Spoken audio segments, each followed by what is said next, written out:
Welcome to The Explainer. Today, we're diving into the story of an emperor whose very name screams tyranny, madness, and, well, cruelty. Of course, we're talking about the one and only Roman Emperor Nero. And this really gets to the heart of it, doesn't it? It's the question that's been bugging historians for ages. Was this guy a monster from day one, or did having absolute power turn him into one? So, to really get this story, we've got to go back. Our story doesn't start with an emperor. Not really. It starts with a boy, a kid named Lucius Domitius Ahenobarbus, who was born right into the snake pit of Roman politics. And you know, it's almost like the world knew something was up from the very start. Get this, on the day Nero was born, his own father was congratulated. And his response? It was this chilling prediction you see here. Talk about a bad omen. So how does this kid become emperor? Well, his path to the throne was basically paved by his incredibly ambitious mother, Agrippina. She married the emperor, who was also her uncle. Yeah, Roman politics. Got him to adopt her son. And then, surprise, surprise, Emperor Claudius dies. And the circumstances? Let's just say they were very suspicious. And just like that, at only 16, Nero is the most powerful man on the planet. And you know what's crazy? For a little while, it looked like his dad's creepy prophecy was totally wrong. With some solid advisors in his corner, like his tutor Seneca, Nero's first 5 years were actually pretty great. It was a time of good government, popular reforms, so much so that they gave it a special name, the Quinquennium Neronis. It really seemed like a golden age was kicking off. But yeah, that golden age, it wasn't gonna last. And the person who brought it all crashing down, the very woman who put him on the throne in the first place, his mother, Agrippina. Turns out, she wasn't quite ready to give up the spotlight. And oh boy, did their relationship go sour. See, Agrippina thought she'd be the one pulling the strings, the real power behind the throne. She even had her face put on coins right next to his. But Nero? He started getting tired of being told what to do. As he started to feel his own power, he stopped seeing his mom as his biggest supporter and started seeing her as his biggest problem. Okay, this right here, this is the point of no return. His first try at getting rid of her was something out of a play. He had this special boat built that was designed to collapse and sink with her on it. But Agrippina, she was tough. She just swam to shore. So a frustrated Nero dropped all the fancy tricks and just sent assassins to her house to finish the job. Killing your own mother, that's a line you just don't uncross. All right, let's fast forward 5 years. A catastrophe is about to hit Rome, an event that will forever be tied to Nero's name and seal his dark legacy for all time. We're talking about the Great Fire of 64 AD.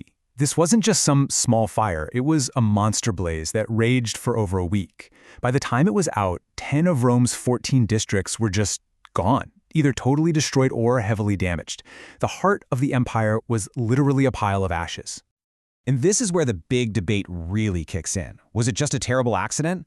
Rome was a tinderbox, right? Full of wooden buildings and narrow streets. Or was it arson? Because the rumor started flying almost immediately that Nero himself started the fire, all so he could clear some prime real estate for a ridiculously huge new palace. And this is the image that has stuck with him for 2,000 years, right? The story goes that while Rome burned, Nero was up on his balcony, playing his lyre and singing a song about the fall of Troy.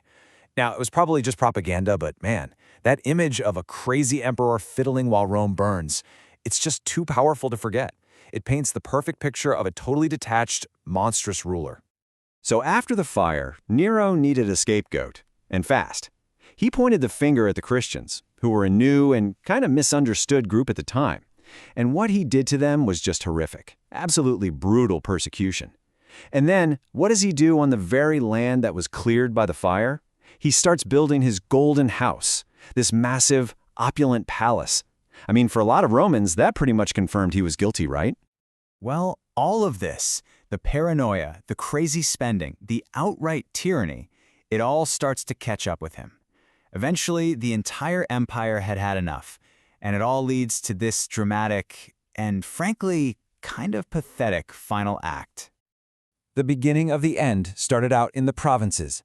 A governor rebels over his tax policies, and it just snowballs from there. The rebellion spreads like, wildfire. Pretty soon, entire legions are joining in. And back in Rome, the Senate sees its opening. The same Senate he promised to work with? They declared him an enemy of the state. Ouch. So Nero panics and flees the city, a fugitive in his own empire. He finds a place to hide, but when he wakes up in the middle of the night, everyone's gone. His guards, his so-called friends, they all abandon him.